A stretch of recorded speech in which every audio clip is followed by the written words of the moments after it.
This is the most essential organization we have going right now. Because it's the only one that's really addressing how people of different faiths can come together and solve problems.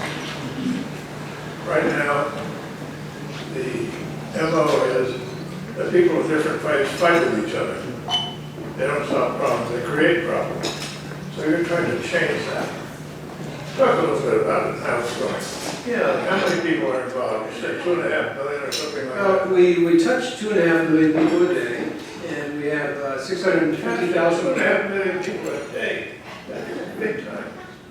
And then we're in 85 countries, and we've had a growth. 85 countries? Yeah.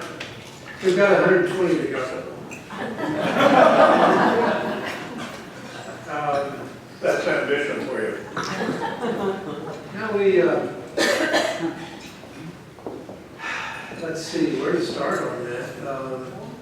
In terms of religions fighting each other, it's like having a road that goes this way and a road that goes this way, a Muslim road and a Christian road and a Jewish road and a Hindu road, and they're all going to come on a collision course, and the secret is to create a circle in the middle. People can go around and work together and figure their way out of the dilemma. So what we do is we create the traffic circle for all the religions of the world. And I went around the world to see if I could do this with religious leaders, starting with the Pope and the Dalai Lama and Mother Teresa, Shankaracharyas. Mother Teresa. Yeah. Another Mary. Well, yeah, another saint.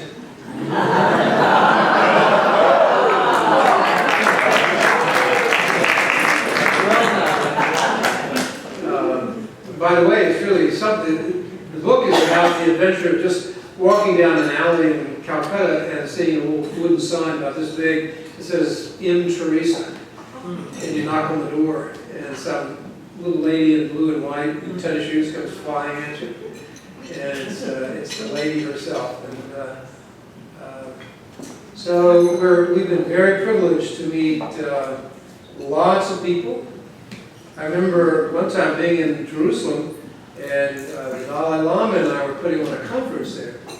And we went by to see the head of the Armenian Orthodox Church. He was sitting on his throne. In Jerusalem? In Jerusalem, yeah, I'm sorry. And so the Dalai Lama and I are on the floor, looking up at this big man. And we said, "What do you think about our efforts at interfaith?" And he said, "I'm all for you." I said, "Why don't you join us?" And he said, "I can't do it." He said, "When you're at this level of the hierarchy, you're a prisoner on your own throne. And there's no way that I can get down, and you guys are mobile. You can get around the world. I can't get off this throne." Wow. But that same kind of statement was echoed by lots of religious leaders using other language. But if I were a cardinal, I couldn't have done it. If I was a parish priest, I couldn't have done it. But when you're a bishop, you're kind of in the middle. You're not a bishop, you're a golfer. Well, my father was a golfer. Well, there are a lot of guys here who you took money from.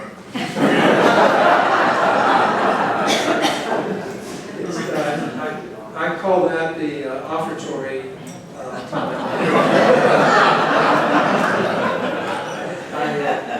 I volunteered to sing an offertory anthem, but nobody's. There's a big point here, namely that in organizations, people get stovepiped. This is my organization, here it is. If you ask me to cooperate with somebody else that in some way undercuts my organization, I'm not there. So you have all these religions, and the people at the head of them won't cooperate. That's right. I mean, they say they will, but in the end they don't. So And you have to build it from the bottom up instead of from the top down. That was the basic message that I got. Right, exactly. The people at the top of religion tend to be really good people. They have zero mobility. I'm really impressed by the Pope, Pope Francis. I love that man. You can call him tonight. Mary and I were working in Buenos Aires in 2007, and the local cardinal. This is a confession coming. No, it's a name-dropping story, George. Hold on.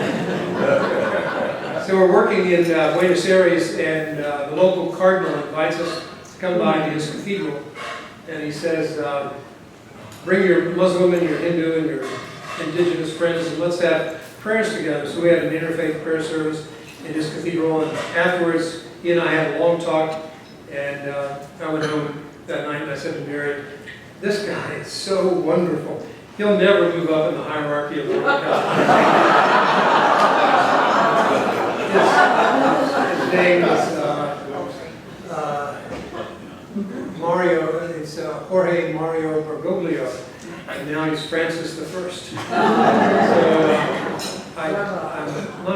I'm not prescient about a lot of things. The notion is if you want to be a leader, get Bill to establish you as a non-leader. But I think there's a really big thing happening here, because we had a period of stability. At the end of the Cold War, there was a sense that there was a kind of economic and security commons around the world, and everybody was kind of comfortable. And that was blown up almost overnight. And one of the reasons is the emergence of Islam as a caliphate and aggressive religion. It's not new. I ran across a statement by the Libyan ambassador to Britain in 1786 to Thomas Jefferson and John Adams, explaining why Islam wanted to kill us all. It was right out of the current book. So it's not a new idea, but it's emerged. And the existence of a caliphate, of an army, of territory, has a resonance around the world, and it's a very threatening phenomenon. And while there's a big effort to do something about it, underneath it all, the most profound way is URI. Because you're saying to Muslims, Christians, Jews, Hindus, whatever, that we can get together and solve problems, even though we have different religions. The different religions are not inhibiting us doing something constructive together. So it's a completely different attitude and approach. And it's the only thing. I had the privilege of testifying before the Senate Armed Services Committee recently. And so we're confronting this thing, and I brought up URI, and Bill gave me some things to put into the record. But people are floundering around, and in the end, the answer is to work constructively with people and break this thing down. You want to come down there? Yeah, I think there are two distinct ways of going about business when you're doing interfaith work. One is at the grassroots level, where you take care of the blood drive in Sierra Leone, where the Ebola is prominent, and Christians don't want their blood to go to Muslims, and Muslims don't want their blood to go to Christians. And so I'd like to go my blood to go somewhere that's going to tell me what to do about it. So we set up a neutral interfaith blood bank, and we collect the blood and give it out to everybody. So it's, we're very practical at the local level, but at another level, you and I and Ambassador Tom Goodby and Tom Graham and Tim Goodby and others are in a cooperation circle called Voices for a World Free of Nuclear Weapons. So that it's possible to get people of religions together to work on a lot of nuclear issues, whether that's fissile material or whether that's taking the hand off the trigger for a 15-minute response, or whether that's to reduce the weapons. But the other day, from Stanford University, a theoretical physicist came to see me, and he said, I've been looking at the sixth extinction. There have been 5 times of life where, or history, where everything is going extinct, or a lot of things are going extinct. The worst one was 95% of all life on this planet was extinct, and now we're getting toward the 6th extinction as biodiversity begins to dry up, and instead of everybody getting along with the help of a lot of friends, animals, etc. A lot of things are accelerating, so that the biodiversity means that there's a limit to how long humans are going to make it on this planet. So his estimate was more than 100 years, less than 1,000 years would be the time for the 6th extinction. And he said, really, what I'm concerned about is the faith system of science and the faith system of religion as a counter activity to what's going on. Because we're not going to make it in terms of the environment if the religions don't get on board.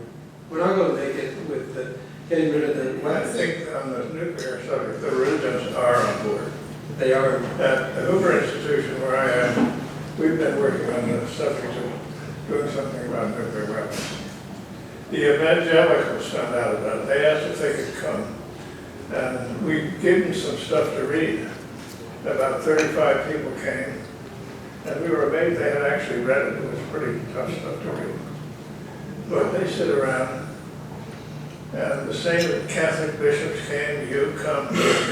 And always in these conversations, there's some point where, somebody's going to press a button and kill 1 million people, and somebody says, they think they're God. What is going on here with nuclear weapons? And you know that if there isn't even a modest nuclear exchange, it is a global event, not just the countries in the UK involved. So these things are a menace, and doing something about them is essential. So I'm very glad you have a cooperation circle, and we're getting religions involved to speak and talk to their political leaders to do something about this. Right. And George is a terrible guy for giving you assignments. I was sitting in his... You're right.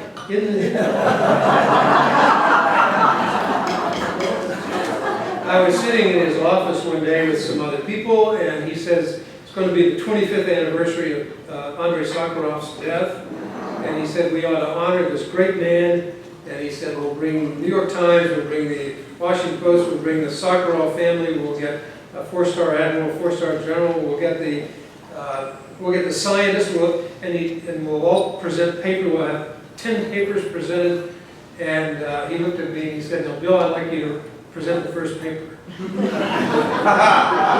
I was sitting there thinking, who is Andrei Sakharov?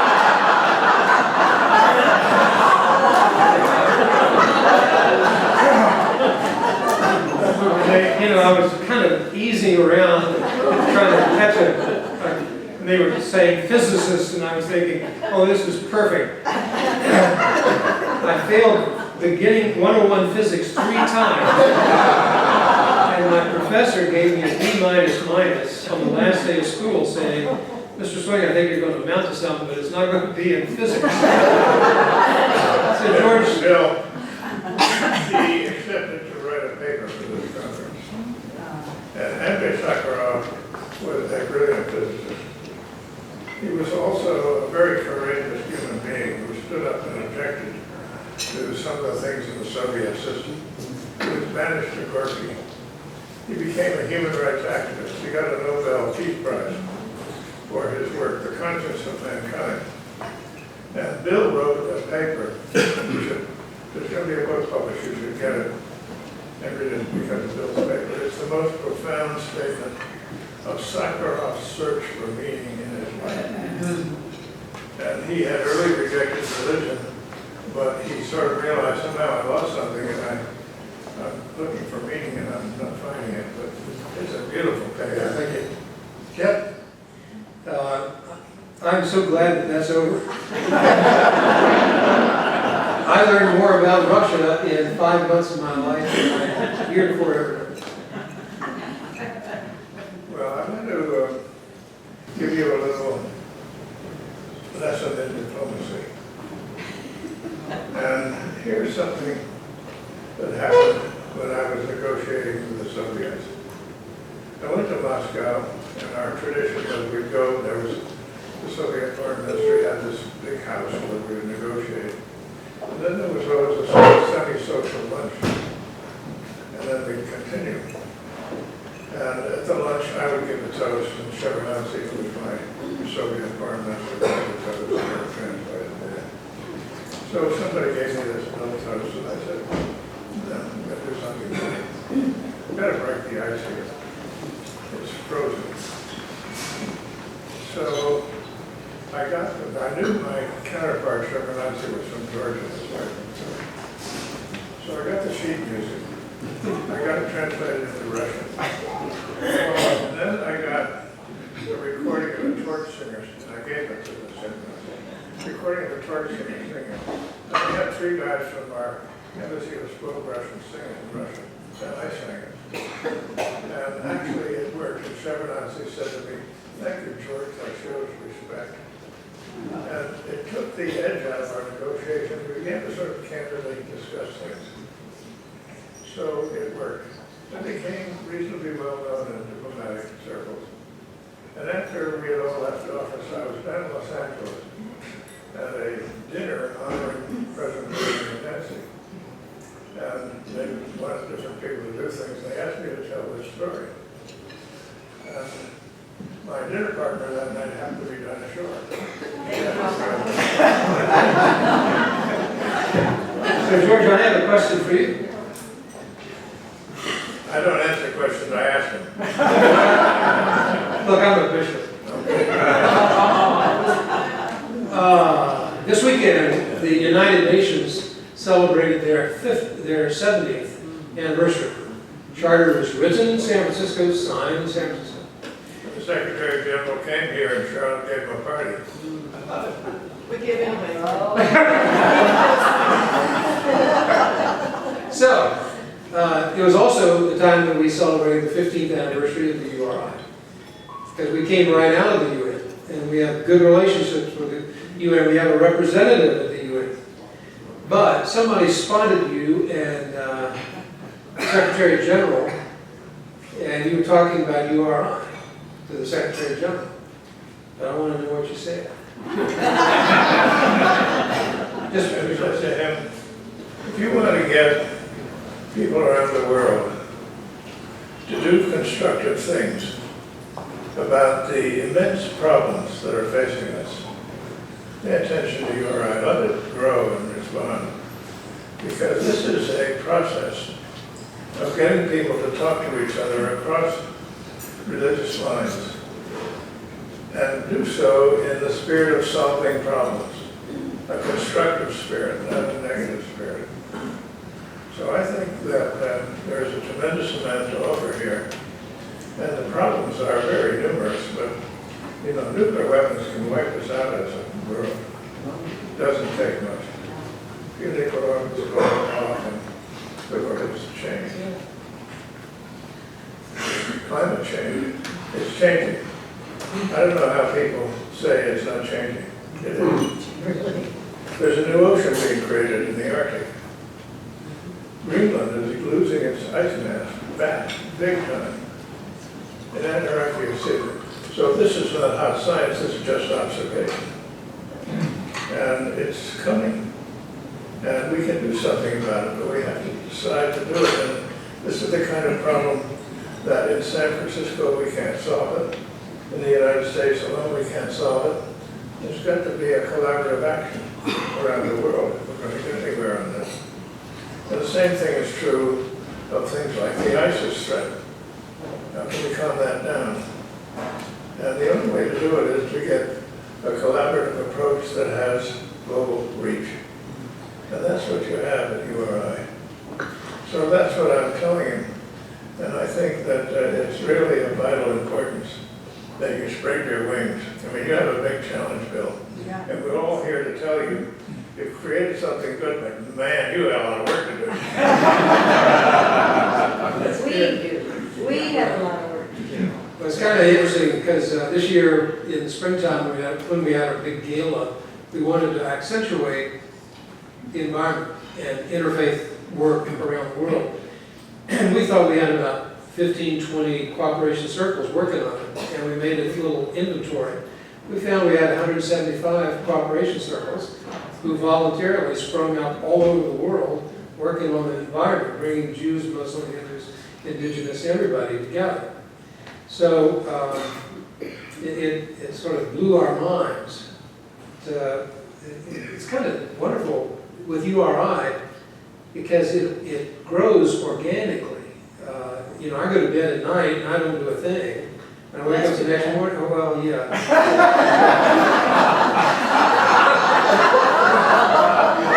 There's somebody filming this, just right that way. But I wake up in the morning and the thing grew. And it grew because that's the way we designed it. The guy who invented the Visa card is the fellow who sat down with us for 3 years and said, look, don't build an organization, build an organism. An organization comes like this, but an organism comes like this, and it'll grow itself if you start it. If you get the right principles, you get the right design, organizational design, it'll grow itself. And he is exactly right. And so we've had about a 14 to 18% growth rate every year we've been in business, and we've been in business 15 years.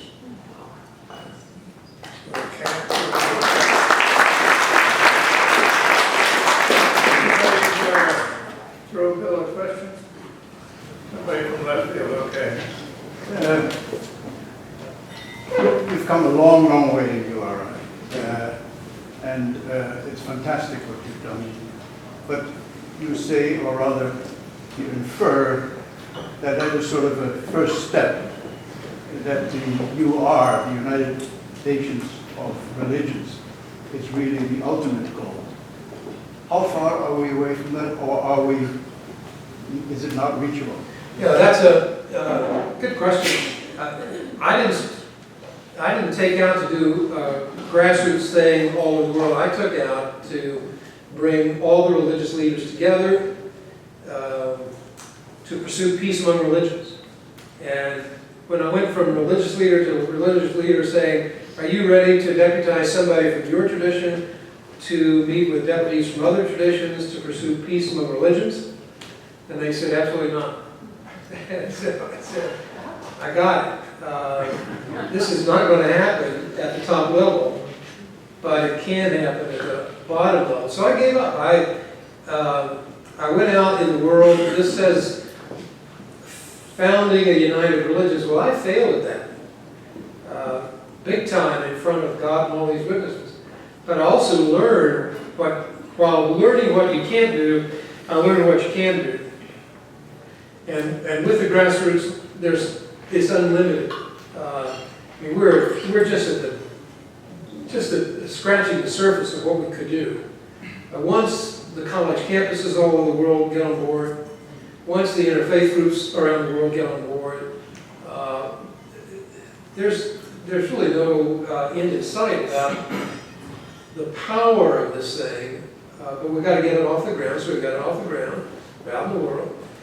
And grassroots people perform miracles every day. We have 650,000 people, and we have 36 employees. Okay, 36 employees, and most of them are working at part-time, half-time salaries, or a lot of them. Which means people aren't doing this for the money. They're not doing it for the salary. They're doing it because they feel deeply engaged religiously, spiritually, and for the sake of the world to get together. We're not interested in salvation at URI. Religion is interested in salvation. We're interested in civilization. We're not interested in saving your soul.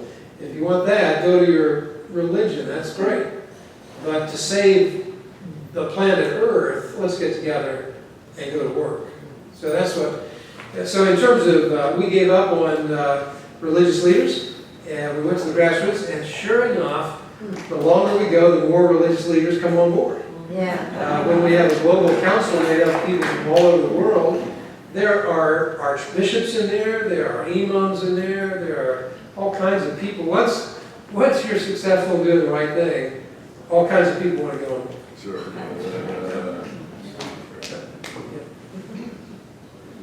A promising young lady wants to. I'd like to suggest that you talk a bit about the cooperation circles, because they're the basic unit that you've alluded to them. And at the risk of sounding prejudiced, I'd like to use as an example the San Francisco Interfaith Council and the work that it has been doing, which mirrors all the things that you've been talking about. And it's not the only one, but it's the one that's right here, and I think people ought to know about it. Yeah. I'm happy to present the executive director. There you go. That's good. When we were talking with Dee Hawk, we said, who invented the Visa card? Because we were trying to figure out an organizational design, we couldn't do anything. We got all the religious people together, and religious people know a lot about competition. And they know nothing about cooperation. And so we could not build an organizational design that would go all over the world and work. And I knew somebody in the world must know how to do this, so I went to the guy who invented the Visa card. And his name is Dee Hawk. And I said, Dee, what you did with banking could we do with religion? And he said, we can do it, but you'll have to sit in a room with me for 3 years. And I said, look, I'm a working man. I've got schools and churches and 65 institutions. No. He said, it's the only way it's going to happen. So we sat down, and I said, okay, now, how do you build something where the greatest amount of authority is invested in the smallest unit? Where authority goes down instead of authority going up. And so what we came up with was the basic unit would be a cooperation circle. And to have one, you have to have 7 people minimum of 3 different traditions. And you can self-organize, self-fund, self-govern around any issue you want. So some people do nuclear disarmament, some people do AIDS, some people do conflict resolution, which we are deeply involved in all over the world. And some people like the San Francisco Interfaith, they work with a lot of issues here. When 9/11 happened in San Francisco, the mayor of San Francisco didn't get up in front of a microphone the next day. He got every religious leader in San Francisco to stand beside him. By the way, at Grace Cathedral, we have a service at 12:10, and we have maybe 15 people who show up. The day after 9/11, we had 6,000 people show up. And the council organized it. And that night, we had 4,000 more people. You know, you say, well, religion's going downhill, or so. People are a lot more religious than, given the right circumstances, people are very religious and very spiritual. But we, around the Bay Area, there are 18 cities. And every city has an interfaith group. You know, there's the Palo Alto Interfaith, there's the San Jose Interfaith, there's San Francisco. And all of them do spectacular work behind the scenes. Earthquake preparedness, who does a lot of that? When a mosque in Contra Costa County is attacked, who stands around the mosque and forms a circle and says, you can't get here, we're in your way? It's the interfaith people. When I was young, or a young priest, that was unthinkable. The world has changed, religion has changed, The potential of interfaith has just, I remember going to the Vatican one time, speaking with Pope and Cardinal Renzi, and they were very proud. They said, we've been working on interfaith for 30 years. This is the Roman Catholic Church that's been around for 2,000 years. I went to see the Archbishop of Canterbury, my boss, and I said, do you do interfaith? He said, yeah, I really have to do it now. I've been working on interfaith for 5 years. Well, the reason I mention that is just to say this is very young, and it has really gone off the ground in a fast way. If you get a Jewish man and a Christian woman and they get married and they go in their apartment and they lock the door, that's the United Religions Edition.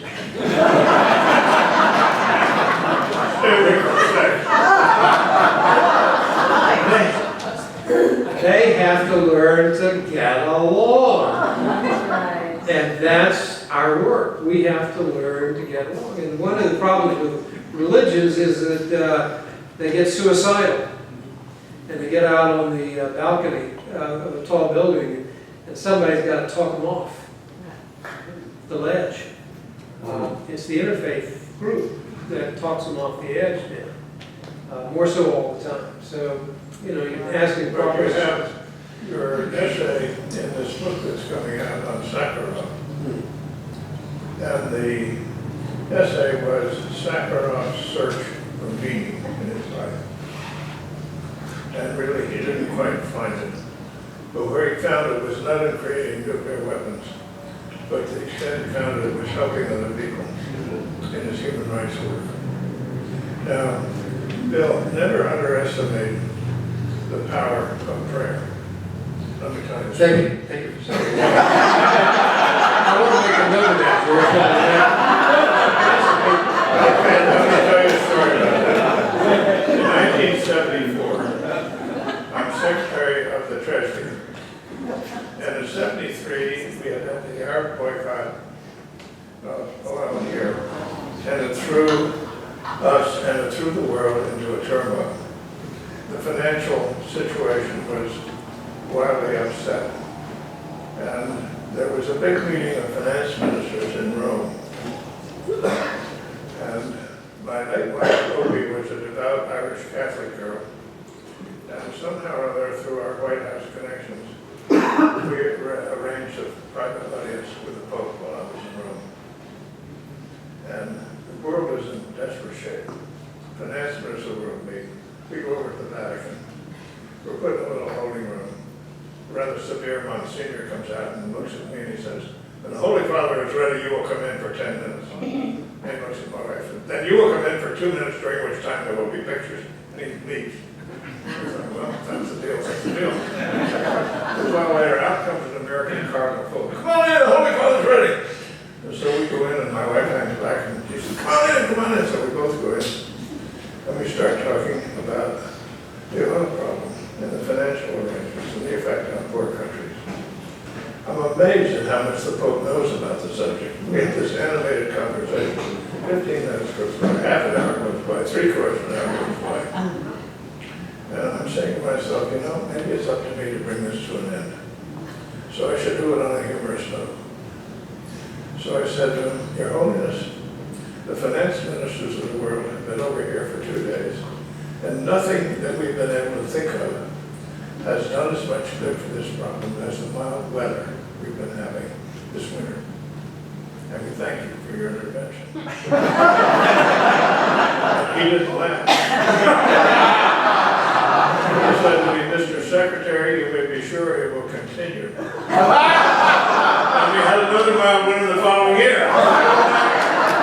So thank you, Bill. And before you go to do that, I just want to say that when Charlotte and George are your friends, you don't have better friends in the entire world. Thank you.